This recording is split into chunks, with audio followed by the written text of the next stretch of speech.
وأقيموا الصلاة وآتوا الزكاة واركعوا مع الراكعين أتأمرون الناس بالبر وتنسون أنفسكم وأنتم تتلون الكتاب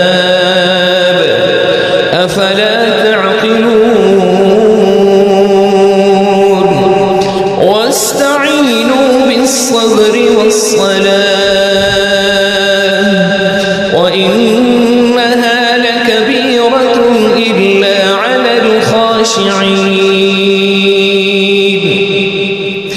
الذين يظنون